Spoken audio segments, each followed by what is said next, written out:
Pues hoy tenemos aquí en la familia cubana a Julio Camejo. ¿Cómo estás, Julio? Oye, la verdad contento, muy contento porque es la primera vez en mi vida, y cuando digo en mi vida, en toda mi carrera, pero en toda mi vida que un sitio cubano me entrevista. Entonces, para mí es símbolo de orgullo, pero también me crea esa sensación linda de la primera vez, esa adrenalina, por saber que la voz que voy a escuchar que me está entrevistando, además de ser familiar, ha vivido cosas de las que yo he vivido, ha pasado por momentos de los que yo he pasado. Finalmente adoptó un país como mismo lo tuve que adoptar yo, y sabe lo que es ser, lo que es la vida del emigrante. Entonces, la verdad, me gusta mucho saber que a través de ustedes me puedo comunicar. Yo digo, con muchas personas en el mundo, pero quiero suponer que muchas personas de Cuba que entran aquí a tu sitio para ver noticias del país, y que sepan que este su servidor que está aquí nació en La Habana, Cuba. Ay, ya, ahora estaremos hablando de pues, esos inicios, de dónde naciste, cómo fue todo el proceso de la Cuba Bella. Bueno, pues principalmente darte las gracias por aceptar, por estar aquí un ratito con nosotros y por abrirnos las puertas de tu casa en este tiempo tan complicado que estamos viviendo. Del cuarto, del cuarto. En la sala. Pues nos abres la puerta de tu cuarto, y sobre todo en este tiempo que, como decíamos, tan complicado que es el coronavirus y la cuarentena. ¿Cómo lo estás viviendo? ¿Cómo estás afrontando pues, este tema tan delicado? Flaca, mira, las crisis te sirven para dos cosas. Sí. Las crisis te sirven para dos cosas: para sentarte, quejarte y llorar todo el tiempo, o para volverte alguien propositivo y reescribirte a ti mismo, reinventarte. Hace rato, en otra plática que habíamos tenido, yo te decía, no, mira, esto yo lo estoy viviendo gracias a una experiencia que muchos cubanos vivimos, que se llamó el periodo especial. Nosotros sobrevivimos a los apagones, a la falta de gasolina, al bistec de cáscara de toronja, al picadillo de soya. Nosotros sobrevivimos al periodo especial, a la escuela del campo, a Planta Areco, a la escuela a Domingo Rojo. Nosotros somos sobrevivientes de todo eso. Yo creo que lo bonito de haber vivido todo eso es que después lo puedes utilizar como experiencia. Para la gente que no sepa y que nos vea por primera vez y que no esté enterado y no esté empapado de esta realidad en Cuba, el periodo especial fue un momento histórico que se vivió en Cuba por allá en los años principios de los 90, cuando se cae el bloque socialista de Europa del Este, que era quien suministraba o surtía a Cuba de todo tipo de todo lo que se necesitaba en la economía para que caminara. Y entonces, de la noche a la mañana dejó de haber todo, o sea, no había nada. Y cuando digo nada, no me quiero ver metafórico, no había absolutamente nada. Nosotros nos daban a la semana una col, una lechuga, 7 zanahorias, medio pan por la libreta al día y agua con azúcar. Eso era lo que nosotros teníamos. Yo en ese entonces estaba estudiando en la escuela de arte. Yo estaba estudiando ballet, y tenía que caminar 42.5 kilómetros para llegar a la escuela. Madre. Después llegaron las bicicletas chinas, que era más difícil porque aparte era una cosa de este tamaño de fierro. No, hombre, cuando llegabas a la escuela no tenías ganas de hacer nada porque habías gastado toda la energía con la bicicleta china. Pero básicamente a eso es lo que voy, tomando en cuenta todas esas experiencias. Evidentemente se vive una incertidumbre, porque nos estamos enfrentando a un enemigo invisible pero omnipresente, a algo que se está llevando vidas y no sabes cómo se la lleva, a algo que no tiene, al menos hoy, una solución, una vacuna. Entonces esto crea miedo, crea angustia. Pero decía Aristóteles decía, la esperanza es el sueño de los hombres despiertos. Y la única arma que existe para vencer el miedo y la angustia es la esperanza y la ilusión. Entonces, en estos momentos donde ustedes ya casi van de salida y nosotros estamos apenas a la mitad de todo este proceso, en medio de una fase 3, como te decía al principio de esto, tienes dos maneras: o sentarte a orar o volverte a alguien propositivo. Y yo decidí tomar la decisión de ser algo mejor, que al finalizar esta cuarentena yo tenía que haberle sacado como decía mi padre, que en paz descanse, el mejor partido a la peor situación. Yo tenía que haber terminado con algo. Y yo no veo esto como un aislamiento, no lo quise ver como un aislamiento. Yo no puedo hacer nada para cambiar la situación allá afuera porque es una situación que rebasa mis posibilidades. Lo que sí puedo hacer es cambiarme a mí para saber cómo Julio, este nuevo Julio Camejo, puede tomar y enfrentar esa situación que está allá afuera. Entonces, yo decidí convertir mi casa en una fiesta. Yo todos los días, yo todos los días bailo, yo todos los días canto con mamá, y después para la gente mayores de 50 años, Gladys Antonio, mi padre y mi madre, yo crecí en una casa de bailarines, yo decidí convertir mi casa en una fiesta, yo decidí convertir mi casa en un gimnasio, yo todos los días hago ejercicio, 1 hora, 2 horas, incentivo, porque el sistema inmunológico se vuelve más fuerte cuando tú haces ejercicio. Yo decidí convertir mi casa en un templo. Yo rezo todas las mañanas yo me paro frente al sol y le disparo con fiestero, los lugares con fiestero y le tiro, ¿me entiendes? Yo hago mis rezos, pido por mí, pido por la gente. Yo todas las tardes hago yoga. Yo decidí convertir mi casa en una escuela. Hay cursos en línea que son totalmente gratis. No sé para qué me van a servir, pero para algo me van a servir. Claro. Entonces estoy tomando clase de maya, que tengo amigos que me han dicho, maya, ¿para qué? Porque no sé estudiar cantonés. No, quiero estudiar maya. Tal vez algún día pueda decir, la raíz, recitar el Popol Vuh en maya. No sé, pero al menos hoy te puedo decir, Bashkawali, Mishba, Chemaya, Onte ya. Puedo empezar por algo. También estoy tomando un curso de edición, porque al inicio de, cuando aquí se decretó la fase 1, que hubieron que cerrar la mayoría de las empresas tuvieron que cerrar sus puertas, no tuvieron ningún tipo de apoyo, y entonces decidí lanzar una iniciativa donde sumé a varios compañeros del medio, que era ayudar a las pequeñas y medianas empresas a través de hacer mini comerciales para ellos, evidentemente en estas 4 paredes, ingeniarlo, a poner la ardilla, a pensar para que fuera atractivo también para la gente que lo estuviera viendo, y promocionar totalmente gratis a estas pequeñas y medianas empresas. Y a medida que fue creciendo la demanda, pues yo tenía que superarlo, no podía hacerlo onda tipo selfie acá, hola, compra, no, claro. Tenía que meterle rollo, tenía que meterle el flow, ya, para que... Claro, para vender. Sí, claro, porque cuando tú pones YouTube o cualquier canal, en cuanto empieza la promoción, estás esperando que sean 3, 2, 1, claro, emitir anuncios.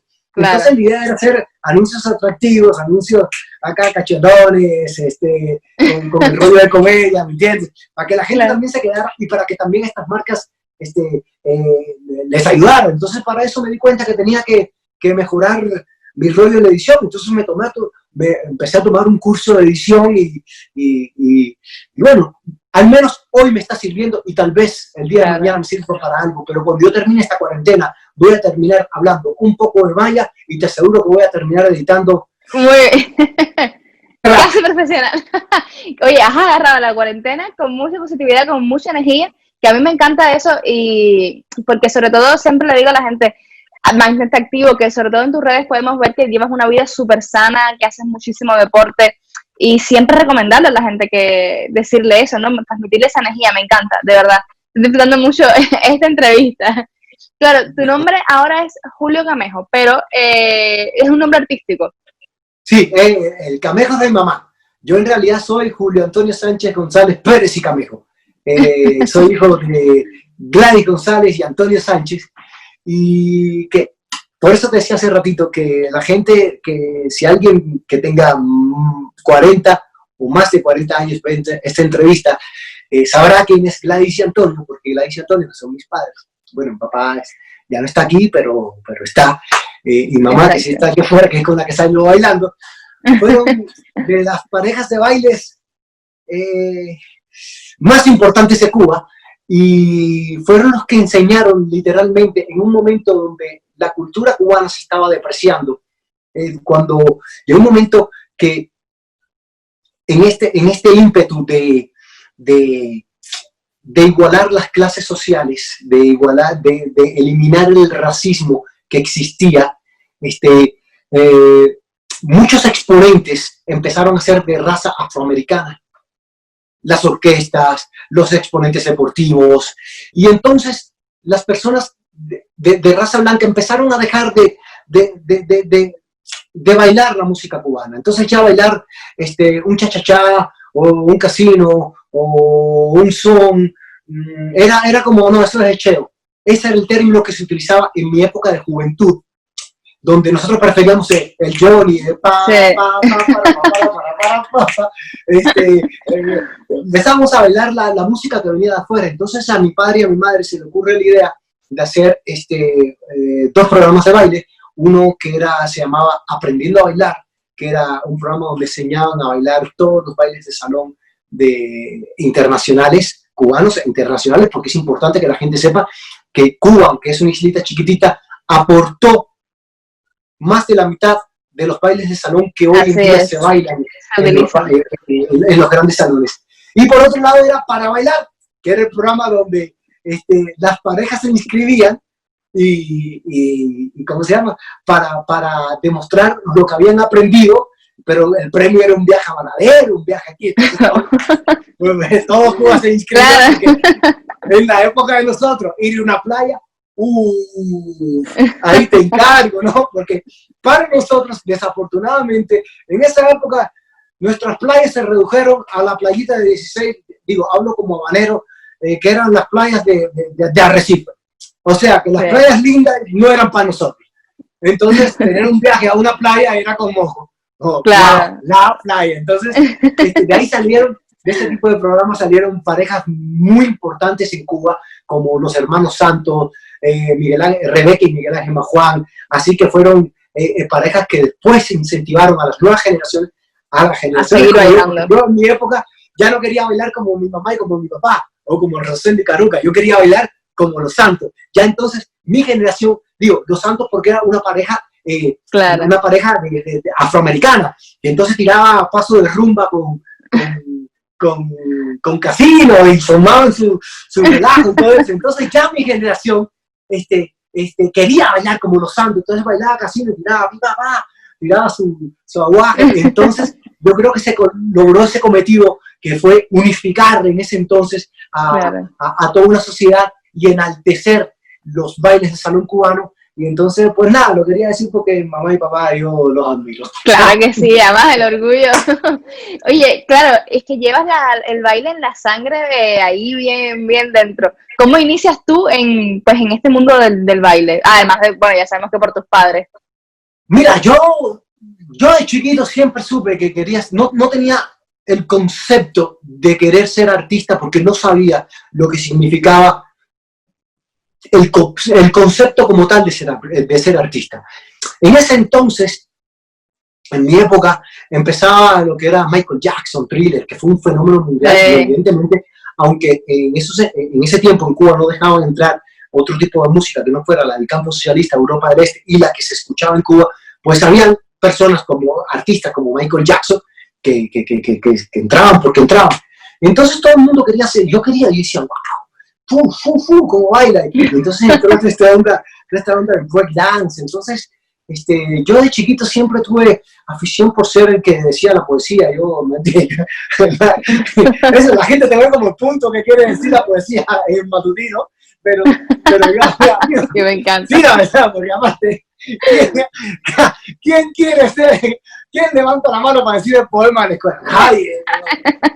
Eso era, o izabas la bandera, ¿no?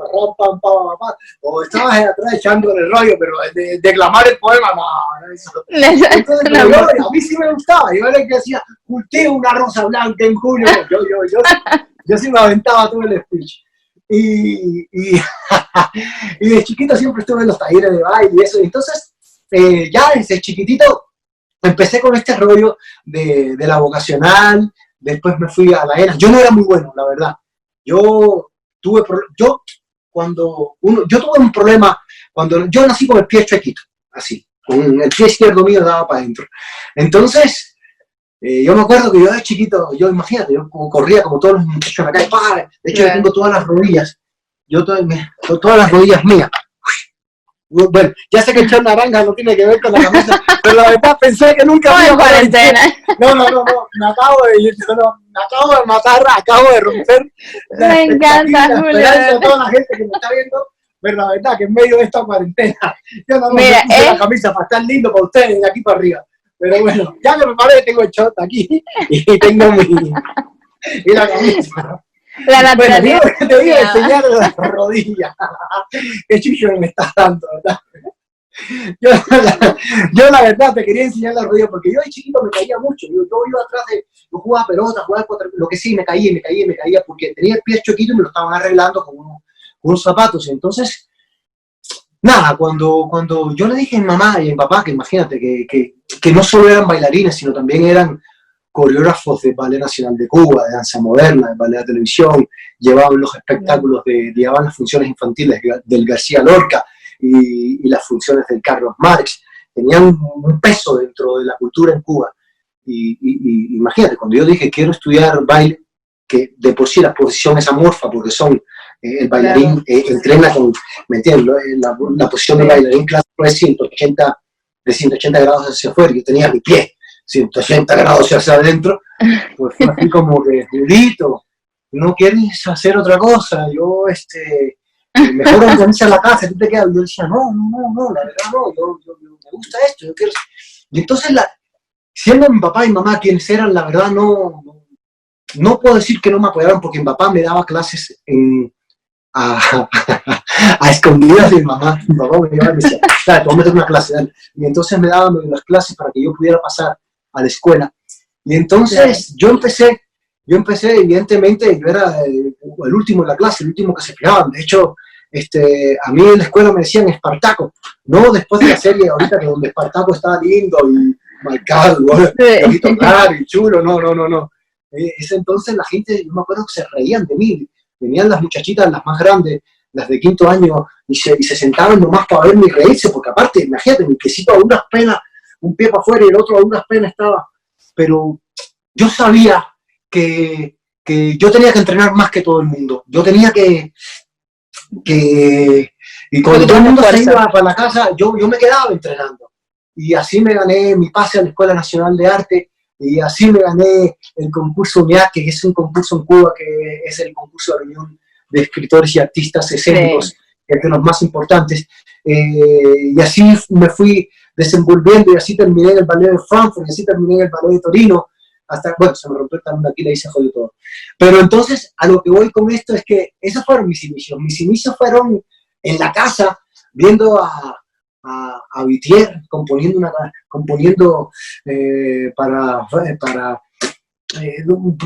una canción para mi solar, o ver a Mariano pintando el telón de Frutas y Realidades, ver a Silvio, ver un Esquivel, ver a Alicia Alonso, ese fue el bichito del arte, ¿no? Mi niñez fue esa, ¿no? Ensayo. A mí me aburría muchísimo cuando era chiquito ir a los programas de televisión, pero básicamente cuando mi papá y mi mamá no tenían con quién dejarnos, que casi nunca, era sentado en un foro de televisión viendo cómo se grababan los programas, o en viendo a los Carreños ensayar, a Salgado, a toda esa gente. Entonces ese fue mi bagaje de infancia de cómo todo se fue gestando para ser lo que soy hoy. Y qué bagaje, porque bueno, has tenido una experiencia como bailarín impresionante. Bueno, lo comentabas que tuviste pues un accidente y que ya pues no pudiste seguir bailando. Sí, se me rompió el talón de Aquiles. Se me rompió el talón de Aquiles bailando la coda de Don Quijote y nada, fue un momento difícil en la vida, porque cuando tienes 19 años y 10 años de tu vida se lo has dedicado a eso, cuando dejaste de tener una infancia común y corriente como cualquier niño, porque mientras todos los niños jugaban, tú tenías que estar en la escuela de arte, porque en Cuba, para la gente que no sepa, tanto la escuela de deporte como la escuela de arte se empieza desde que tienes 7, 8 años. Exacto. Entonces, hasta tu primaria, tu secundaria normal, de tus primeras 5 o 6 horas, y después tus otras 5 o 6 horas se las dedicas a lo que va a ser tu profesión, a lo que va a ser esto, ¿no? Entonces, yo que le había dedicado casi toda mi vida a estudiar, a hacer algo, de momento te quedas sin nada, y es un momento de incertidumbre, un momento donde le reclamas al de arriba, donde no entiendes qué está sucediendo, qué está pasando, pero finalmente, nada. Supiste mirar la otra cara de la moneda y... Sí, me tocó, porque realmente a lo que me dedico hoy en un inicio no me gustaba, a mí no me gustaba actuar, pero bueno, empecé en la escuela nacional, de Nacional de Arte, empecé la carrera de arte dramático y finalmente como que le empecé a agarrar el gustito porque era lo que más se acercaba hasta que nada, se fue convirtiendo en parte de mi vida, me fui enamorando, es como esa novia que al principio a lo mejor tu cabeza está en otro lugar y no ves lo bella que es, hasta que realmente te fijas en ella y dices, wow, y todo eso era, si no me di cuenta. Entonces, finalmente fuimos esa pareja de novios eternamente enamorados e inseparables. Y hasta hoy en día, y lo llevas. Y bueno, también tienes la experiencia del baile y pues del arte dramático, también lo llevas de la mano, ¿no? Porque las experiencias siempre son válidas para todo, para cada camino que eliges en la vida. Sí, definitivamente.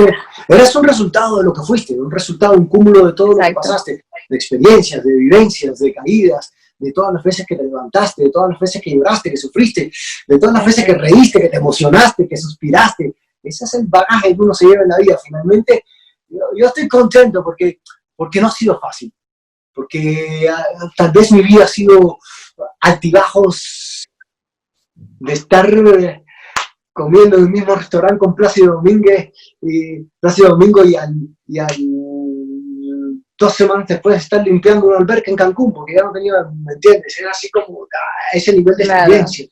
Entonces, pero básicamente cuando al final, cuando lo ves en retrospectiva, cuando lo ves 20 años después, dices, voy a tener algo interesante que contarle a mis nietos, ¿no? Mucho, mucho. Claro, ahora mismo vives en México. O sea, sí. ¿A qué edad te fuiste pues de Cuba? Mira, yo tuve varias salidas porque mi mamá y mi papá pues también por su trabajo trabajaban mucho también en el exterior. Entonces es curioso, pero yo y México siempre tuvimos como ese juego, sí, ese juego, esa conexión, esa interacción. Yo piso México a los 2 años porque mi mamá venía a trabajar en el consulado de cultura, después me regreso a Cuba, después como a los 16, 15, no, como 17 años también vuelvo a venir a México a un espectáculo y después yo estaba, en ese entonces estaba y cuando me rompí el talón de Aquiles y había una promoción, cuando eso empezaba, el rollo del internet, de poder mandar, era Hotmail en ese entonces, era entonces yo quería enseñarle a mi mamá y a mi papá cómo uno podía escribir cartas y no tenerse que esperar 3 meses, ¿no? Si de por sí las cartas eran lentas, imagínate las cartas que iban para Cuba. Ahora voy con el WhatsApp, tan rápido.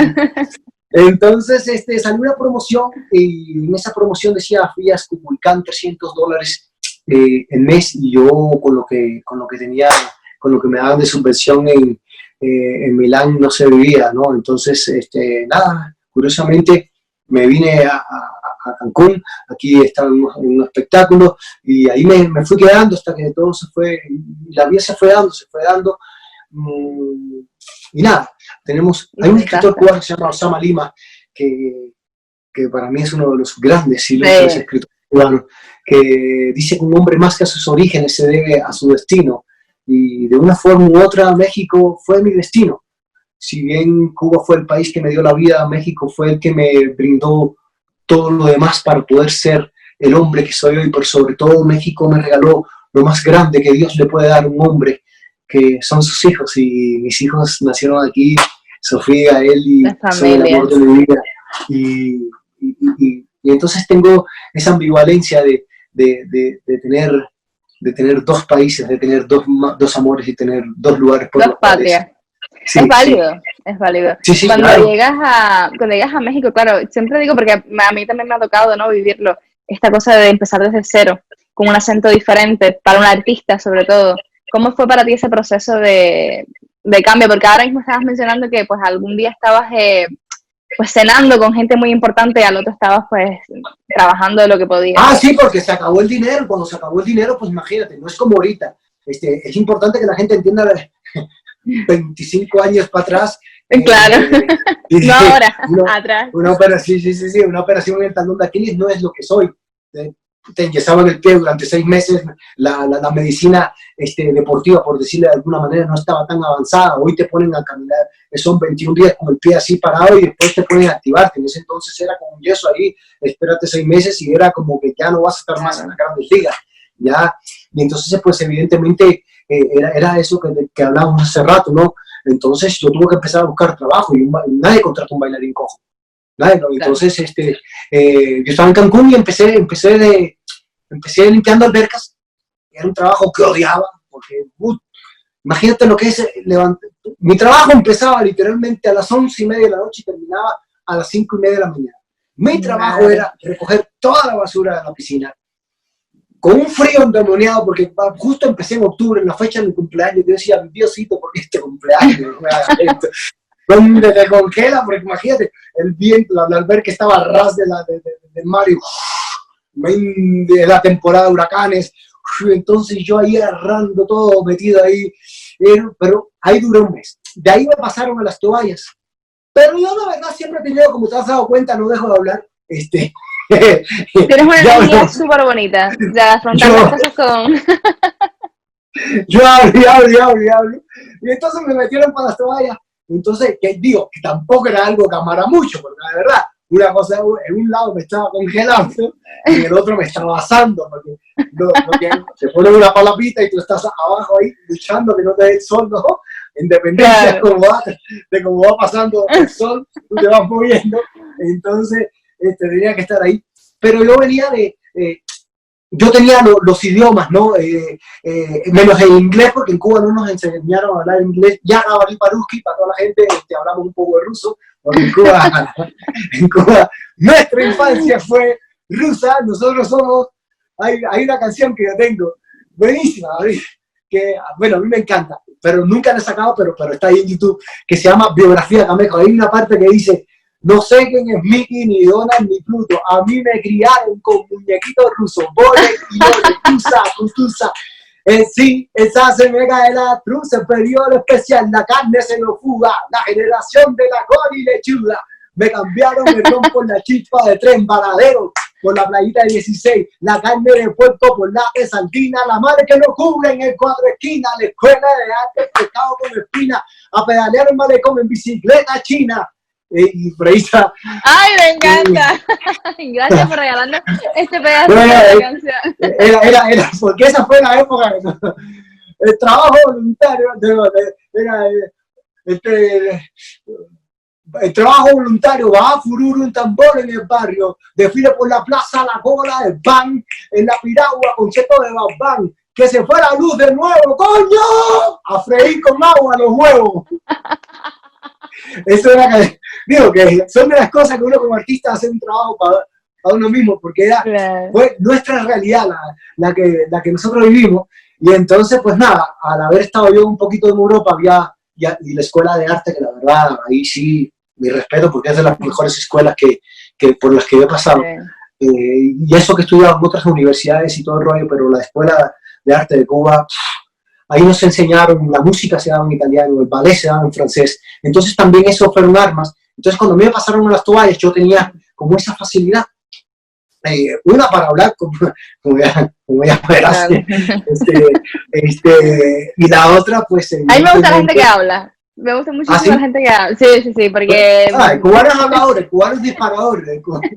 Bueno, para la gente que no entiende, el problema es que en Cuba, mi gente, como no hay absolutamente nada, porque tú vas a otro lugar del mundo y tú puedes invitar a alguien a cenar o al cine. No, en mi época, pues fue la que vi.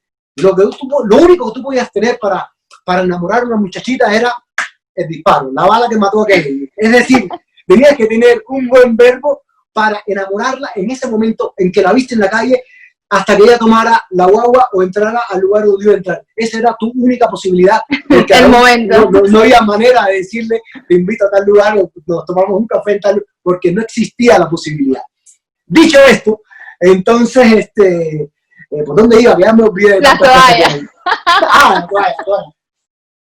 La toalla. Entonces, nada, como yo no tenía nada que hacer, imagínate, todo el día, ¿qué es lo que hace un toallero? Repartir toalla sucia, toallas limpias. Me das una toalla, te doy otra toalla.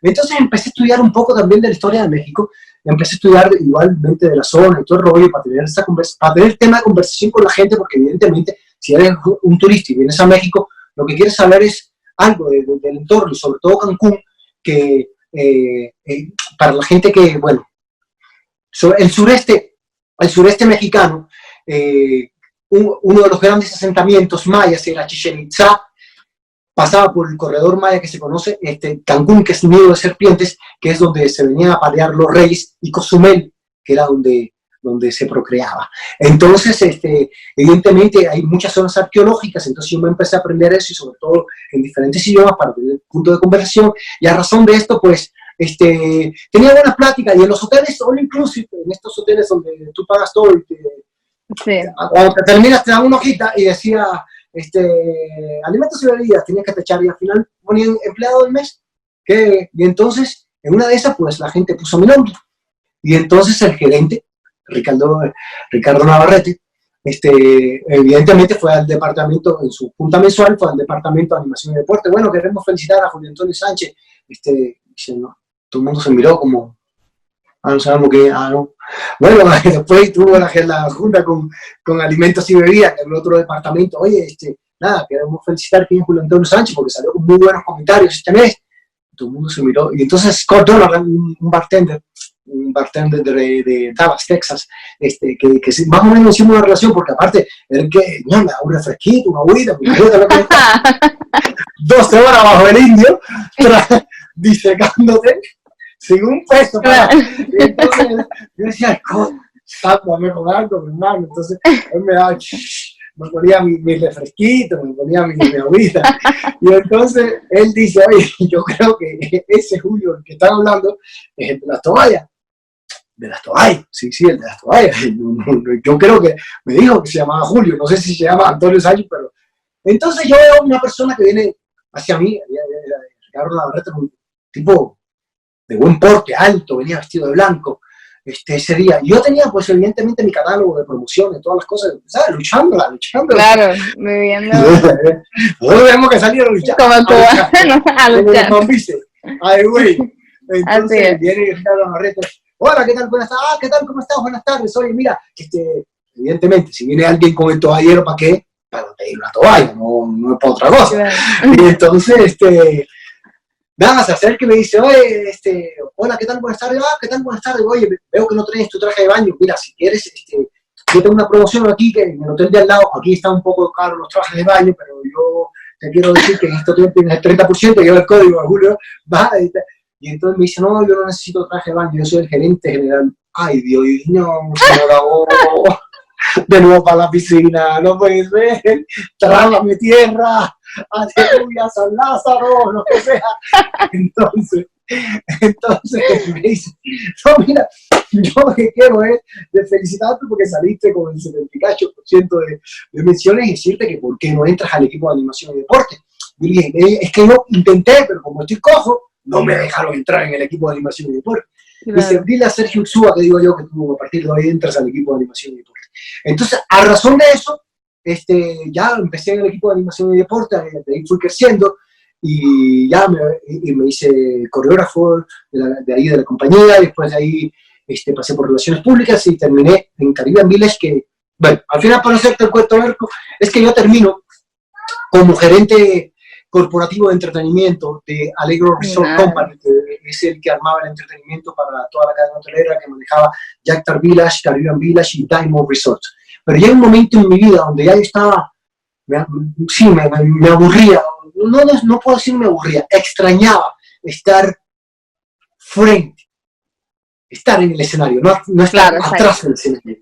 Y estaba yo en ese dilema existencial, pero también es cuando dice, bueno, es que es también si la vida y Dios me pusieron en este camino, estoy de este lado, A lo mejor es un punto de mi carrera que me hubiera gustado alargar más, pero nada, pero me tocó estar de este lado. A veces uno tiene que aceptar Claro.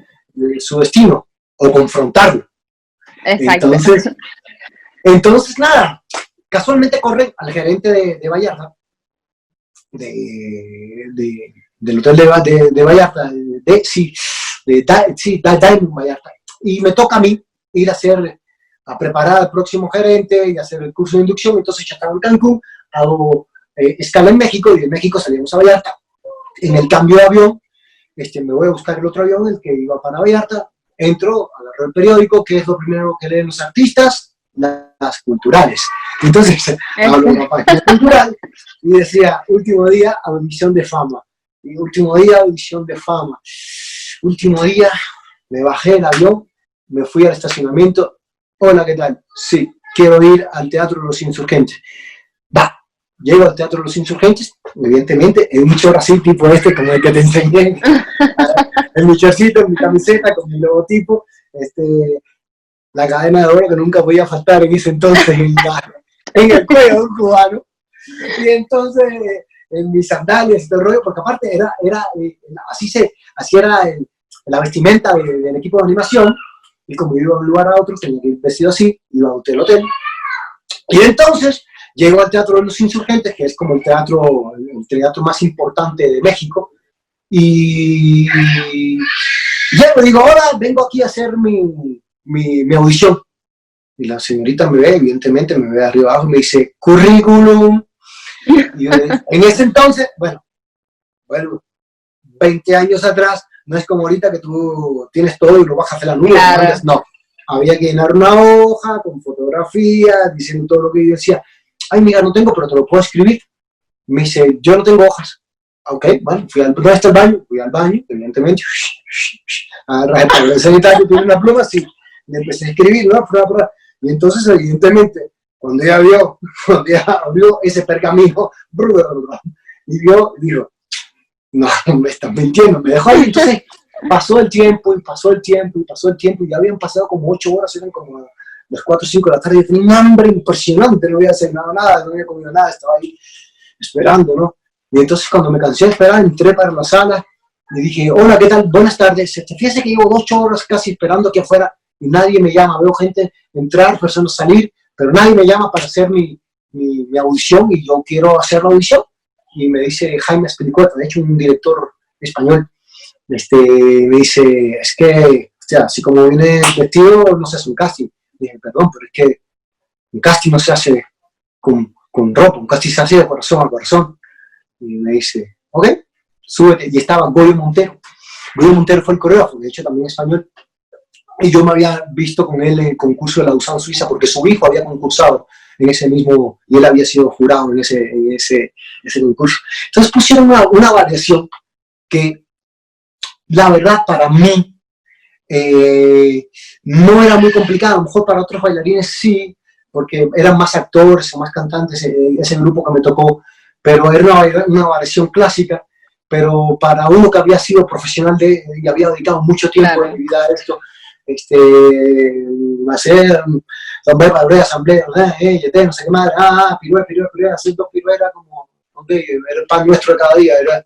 Entonces yo hice pum, pum, ta, y termino, y yo se dieron cuenta que esa persona que había ido en short, camiseta, y ok, aquí te va la otra variación. Entonces pusieron una variación más de jazz y todo. Entonces la hice bien. Entonces, ¿sabes tocar algún instrumento? Y dije, sí, sé tocar piano complementario y sé tocar percusión.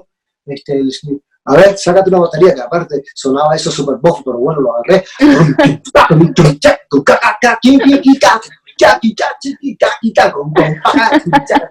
Y empecé a meter un poco de swing a eso, aunque sonaba feo, pero...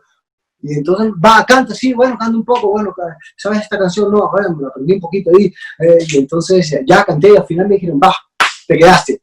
Te puedes pintar todos los días, porque aparte necesitaban, no habían encontrado, porque esta obra de fama, era una obra que iba a ser con diferentes artistas de diferentes lugares de Latinoamérica, que se iba a iniciar en México, era una coproducción Televisa-Broadway, y iba a iniciar en México y se iba a poner en los principales teatros de cada país en Centro y Sudamérica. Entonces no encontraban a una persona de raza afroamericana que bailara clásico, que fuera buen bailarín clásico, que al mismo tiempo supiera bailar breakdance, Claro. que supiera cantar y que supiera rapear. Porque el personaje de Tyron Jackson, que es un personaje difícil en ese sentido, que necesita tener un espectro, un abanico, sí, en ese sentido de 180, porque el breakdance, estar haciendo piso y todo ese rollo no tiene que ver nada con un doble tour, ni con un renyeté, ni con un uso del cha.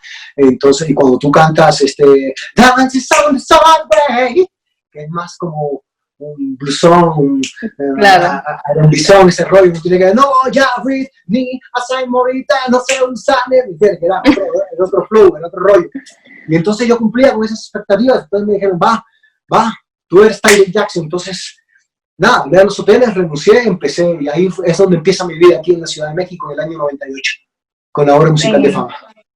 Claro, y ya después de eso, pues tienes un montón, o sea, empiezas como a crecerte muchísimo en el mundo del arte en México, además de que pasas el SEA, o sea, pasas la escuela. Sí, empecé, a razón de eso me empezaron a contratar varios artistas para trabajar con ellos. Me empecé como a colar, ya sabes, metiendo cabeza por todos lados. Claro. Entonces fui bailarín y músico de varios artistas, de Thalía, de Celia, Bosé, Gatañón, estuve leyendo. De Gatañón, sí, entonces de Paulina, de varios. Y entonces empecé aquí retomé el rollo de la actuación, porque yo me metí en Casa del Teatro, en el IMBA, en el SEA, tomé varios talleres en Cornell University. El rollo es que yo creo que siempre tienes que estar creciendo. Esa ha sido siempre mi filosofía de vida. Quedarte en el mismo nivel, nada, porque si ya lo hice, claro, voy por lo que sigue. Entonces, pues nada, seguí creciendo y entonces las puertas se empezaron a abrir en la actuación. También me di cuenta que en ese entonces Televisa era el imperio de la televisión, era el novela. Sí, era Televisa y todo lo demás. No existía todo. No es como ahorita que hay plataformas, que tú empiezas a escuchar diferentes televisoras. No, en ese entonces era Televisa o Televisa. Y también dices, bueno, si esto me gusta, y pues, nada, como bailarín siempre vas a estar atrás, y cuando eres músico te ponen atrás, claro, y ganas 2 pesos. Es la realidad, esa es la realidad de eso. Si no eres un Julio Boca, si no eres de un Barísnico, pues, si no eres de esta camada, o si no eres un cantante en primera persona, claro, nada, vas complicado. para atrás. Entonces, empecé a hacer, empecé a incursionar en el arte dramático, se empezaron a abrir las puertas, empecé a darme cuenta que lo que estaba haciendo estaba gustando y empecé a crecer en ese sentido, tanto en el teatro como en la televisión, y fui haciendo diferentes novelas, y al día de hoy, gracias al público, gracias a la gente, que siempre gracias, porque mucha gente tiene primero que hacerse un nombre en sus países y después te lanzas a nivel internacional, como pasa con muchos cantantes, con muchos artistas. En el caso de nosotros, no puedo decir afortunado o desafortunadamente, pero bueno, es lo que nos tocó. Tenemos que hacernos un nombre afuera y saber que aquí en México la gente me acogió, la gente me dio la bienvenida. Pero te quieren mucho la gente. Sí, me ha apoyado durante 20 años, 25 años en mi carrera, y sigo aquí arriba del caballo y sigo haciendo lo que me gusta hacer, lo que me apasiona hacer, y me pagan por hacerlo, y gracias a eso puedo tener el refrigerador de mi casa con mi comida y con una familia bella. Con una familia bella, eso es ha sido bendecido. O sea, una estrellita te tocó. Y te hemos visto un montón de novelas. La gente, como decías tú, o sea, la gente te apoya, te quiere y sigue tu trabajo. Estuviste en Rebelde, una novela que gustó muchísimo, sobre todo a los jóvenes. Esa novela pegó muchísimo. Y bueno, Hasta el fin del mundo, que es algo que fue del año pasado, que es un proyecto como nuevo. Hasta el fin del mundo, hasta el fin del... No, hasta el fin del mundo 5 años ya. La habrán pasado hace un año, pero hasta el fin del mundo, sí, eso fue una que hacía chocolate. ¡Ah! ¡Dolor! Así decía. Eso lo hice hace 5 años. La que hice hace un año se llama La Taxista o ¿Por qué será que las queremos tantos? Esos fueron mis últimos trabajos antes de entrar ahorita a Narcos, que bueno, pararon todo por el COVID-19, que nada, que nos tiene a todos. Eso te iba a preguntar, sí. Narcos es un proyecto nuevo que ahora mismo estás como trabajando, que lo tenemos en pausa por el... Bueno, ahorita mismo estoy sentado, pero bueno, siempre quedó el agradecimiento que pase lo que pase, al menos hice una escena con grandes de la actuación, Damián Alcázar, Warner Moura, Alberto Ham, que sí, que se agradece, ¿no? Se agradece esa oportunidad. No sé qué pase. Una experiencia magnífica. Sí. No sé qué pase cuando todo vuelva a la normalidad, porque también tengo en puerta lo de La Mexicana del Güero, que es una novela, pero son 6-7 meses de trabajo, ¿no? Claro. Y sobre todo después de este proceso de que todos nos pararon, hay que valorar muchas cosas, ¿no? Pero bueno, siempre se agradece el hecho de que me hayan tomado en cuenta, de que al menos rodé y tuve claro. La experiencia de lo que es saber lo que se siente rodar la serie de mayor budget en Latinoamérica con capos de la actuación. Sí. No, además que bueno, eso es lo que decías, que tienes un montón de proyectos nuevos que, bueno, ahora están frenados por el tema de todo esto, pero tienes proyectos ahí. Es como cuando nosotros nos decían en la secundaria, ahí viene el bebedero, y nunca llegaba, y viene el bebedero, y todos los años venía el bebedero, y nunca llegaba el bebedero, y nunca tomamos agua en la secundaria, porque nunca llegó el bebedero. Casi así. Estoy completamente convencida que esos proyectos iban a caer y van a llegar muy pronto, con medidas y medidas, ya veremos cómo va avanzando, pero sí. Además de estos proyectos que mencionaste, ¿qué más tienes así que estás cocinando nuevo? Cocinar. Yo me estoy cocinando el cerebro todos los días a ver qué es algo nuevo. Bueno, tengo las 2 horas de teatro, estaba en un Papá para 3, con 3 grandes actrices, Chantal Andere, Ana Patricia Rojo y Arlette Terán, que también está en pausa. Está en La homofobia no es cosa de hombre, que también está en pausa, con Juan Soler, Alexis Ayala, Mario Cimarro, también está en pausa. Todo está en pausa, ahorita todo está en pausa, pero yo soy el que no estoy en pausa. Yo estoy... Está cocinando tu cerebro, ahí está. Sí, claro, porque ahí está, es como lo que hablábamos también hace rato, que de hecho lo tengo aquí, ahorita cuando nos pongamos serio. En algún momento de esta entrevista me tengo que poner serio, ya me estoy arreglando la camisita y todo. Estoy a punto de irme a poner un pantalón más para sentirme más formal dentro de todo esto. En todas las llamadas de esta cuarentena todo el mundo va en pijama debajo y arriba se pone algo elegante. Sí, claro, pero también es importante, mira, a veces yo he platicado con camaradas que me dicen, ay Julio, es que esta cuarentena te ha caído. Y digo, no, es que esta cuarentena la gente me ha visto tal cual como soy, porque yo en la vida trato de ser, yo no me siento una estrella más del canal de las estrellas. Yo nunca viví esta profesión para ser una estrella. No me interesó ser una estrella. A mí me interesó ser un obrero del arte. Yo hago esto por vocación más que por oficio. Y para que, cuando me refiero a esto, es que voy a poner un ejemplo muy banal, pero es así. El oficio es ese mecánico que en cuanto asciende a jefe de taller, se pone su bata blanca y en su vida se vuelve a manchar las manos de grasa. A comparación de ese mecánico que es por vocación, que aunque lo asciendan a jefe de taller, está esperando la oportunidad de quitarse la bata blanca, entrar a bajar, meterse abajo de un auto y arreglar un carburador. Yo vivo esa experiencia como artista, me gusta. Yo no vivo yo vivo para... Yo me divierto cada trabajo, lo disfruto al 100. Entonces, cuando digo eso es porque varios compañeros, oye Camejo, ¿por qué haces esto? ¿Por qué estás así? Le digo, no, brother, porque yo en un momento de cuarentena, yo no le puedo brindar a la gente una imagen de lo que no soy. Para que yo me voy, digo, respeto que te maquilles, que te pongas lindo, que te cambies la ropa que quieras, que muestres tu casa por aquí, por allá, pero yo creo que lo bonito también es que la gente sepa que tú eres una persona y que se identifiquen contigo y tú identificarte con ellos. Y a veces, por eso yo en mis redes también he dicho que es la primera vez que lo hago, porque es la primera vez que te puedes mostrar vulnerable, porque muchas personas están vulnerables, en el sentido cuando dices, güey, tengo miedo y me está pasando esto, pero yo creo que una persona valiente no es aquel que se rehúsa al miedo, que evita el miedo, al contrario, es el que reconoce el miedo, el que lo acepta, pero también sabe qué hacer con él.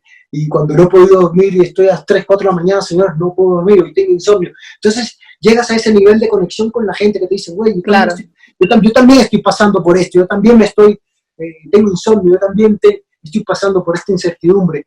Entonces, pues nada, yo creo que finalmente es eso, ¿no? Esta profesión te permite ubicarte en dos bandos, en el bando más benévolo o en el bando que se vuelve más estúpido. Tú decides en cuál de los dos quieres estar. claro, Yo decidí estar en el primer bando, en el bando que entiende su entorno social, que sabes que eres un medio de comunicación social masiva y que tus acciones pueden llegar a mucha gente, como ejemplo, las buenas y las malas. Entonces tú decides cuáles acciones quieres hacer.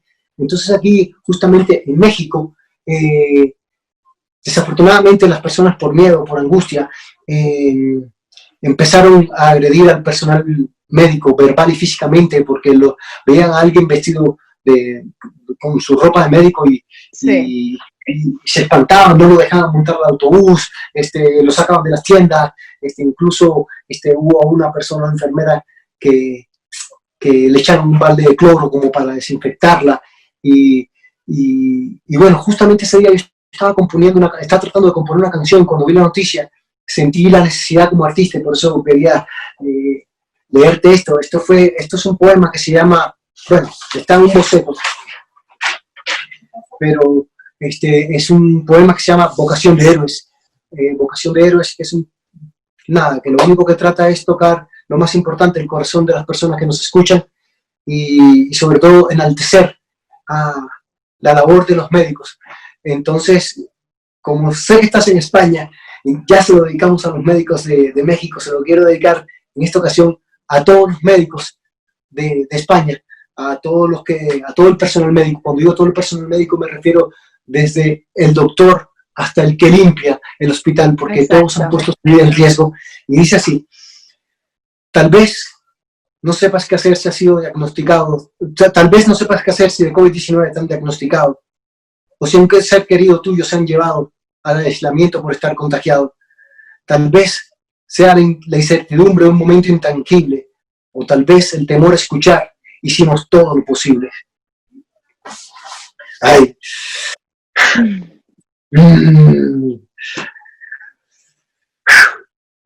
Ante este enemigo invisible pero omnipresente, nuestra mejor arma, mi gente, es unirnos ya y decir presente. Hoy existen historias que agrietan el corazón, historias de hombres y mujeres de batas y cofias que ponen el cuerpo y el alma para salvar el corazón. Historias de madres, padres e hijos que han dejado a sus familias para salir a salvar y actuar como si fuera imposible fracasar. Historia de héroes y heroínas que han sido contagiados, incluso han perdido su vida en cumplimiento de su deber. Ay, gracias a los médicos, enfermeras, camilleros, a todos los que trabajan en un hospital. Hoy aplaudo tu misión heroica por las vidas salir a salvar. Gracias por tu valor, por tu gallardía, por tu amor, para salir a enfrentar esta epidemia. Hoy México los premia. Hoy México aplaude a los verdaderos héroes detrás de esta pandemia. Me encanta. Me he emocionado, muy erizada. Sí, es un boceto, creo que ahí porque estaba para adelante y para atrás todo esto. Qué lindo, Julio. Eso que has leído, ¿no? A mí me ha llegado mucho porque creo que todos hemos vivido cosas muy duras con este tema ahora del coronavirus. Es algo muy bonito de tu parte haber escrito eso. Ya. No, es que se me estaba acabando la batería. No, ya estamos. Entonces, claro, es muy bonito de tu parte haber escrito eso y dice mucho de ti. La verdad que yo te agradezco infinitamente por haber dicho que sea la entrevista. Me llevo una sorpresa muy grata de la persona y el actor que eres y artista en general. Yo te agradezco muchísimo, de verdad, por haber compartido un rato con nosotros en la familia cubana y por regalarnos ese verso tan bello que nos has leído. No, hombre, al contrario. De hecho, te lo voy a mandar por WhatsApp porque le hicimos un videito, yo creo que lindo, para que se lo dediques a todos los médicos de España, la verdad. Nada, agradecerte a ti. Gracias porque, como dije al inicio de esta conversación, es el primer medio cubano que me entrevista, que me ve más allá de si eres de aquí o eres de allá. Eres un ser humano que nació en Cuba, punto. No se trata de otra cosa. Y es algo que debemos entender todos, que Cuba nos pertenece a todos, porque todos los que nacemos ahí tenemos los mismos derechos, pero sobre todo los mismos deberes. Y nada, agradecerte siempre, gracias, nos mantenemos en contacto. Qué bonita sonrisa. Gracias. Eso Un beso para toda la gente de España. Me ha encantado tu energía, o sea, me has transmitido muchísima alegría y creo que el público cubano lo va a recibir con los brazos abiertos y por supuesto te va a seguir en cada trabajo nuevo y en todos esos sueños que se te van a cumplir, que están por llegar. Venga, bendiciones. Un beso grande. No,